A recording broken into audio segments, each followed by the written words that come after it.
अरब में आग लगा करके अफ्रीका की ओर चले दुनिया के दो सुपर पावर, क्या है स्ट्रैटेजी। नमस्कार, मैं हूं आपके साथ आयुषी गुप्ता।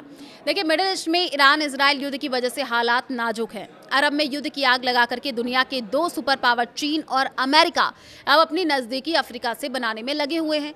जैसा कि पहले की घटनाओं और फैसलों से दुनिया को ये बहुत अच्छी तरीके से पता है कि अमेरिका खुद के फायदे के लिए कभी भी किसी भी ओर मुड़ सकता है। अब इस बार अमेरिका ने अफ्रीकी देश इरिट्रिया को चुना है, जिस पर लगे प्रतिबंधों को हटा करके उसका इस्तेमाल करना चाहते हैं।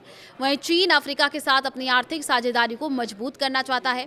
आइए आपको बताते हैं दोनों देशों की स्ट्रैटेजी क्या है, आखिर वो अफ्रीका को और अपना रुख क्यों मोड़ रहे हैं। अमेरिका की स्ट्रैटेजी क्या है। दरअसल ईरान, इजराइल और अमेरिका से युद्ध की वजह से हॉर्मुज स्ट्रेट बंद है।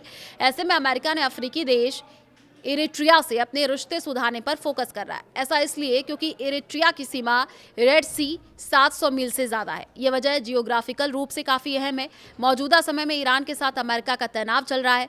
ईरान स्ट्रेट ऑफ हॉर्मुज तेल का बड़ा रास्ता को बंद करने की धमकी दे रहा है। इसके अलावा ईरान समर्थित हूती विद्रोही भी जो है रेड सी और साथ ही साथ स्ट्रेट को बंद करने की धमकी लगातार दे रहा है। ऐसे में अमेरिका चाहता है कि इरिट्रिया जैसे देश के साथ अच्छे रिश्ते बना करके रेड सी में अपना प्रभाव बढ़ाए और ईरान के खिलाफ अपनी बैकअप स्ट्रैटेजी को मजबूत करे।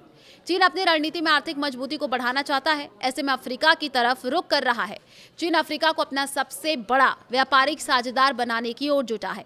आंकड़ों पर भी अगर हम गौर करें तो 2025 में चीन अफ्रीका व्यापार रिकॉर्ड $348 बिलियन पहुंच गया है, जिसमें 17% से ज़्यादा की बढ़त देखी गई है।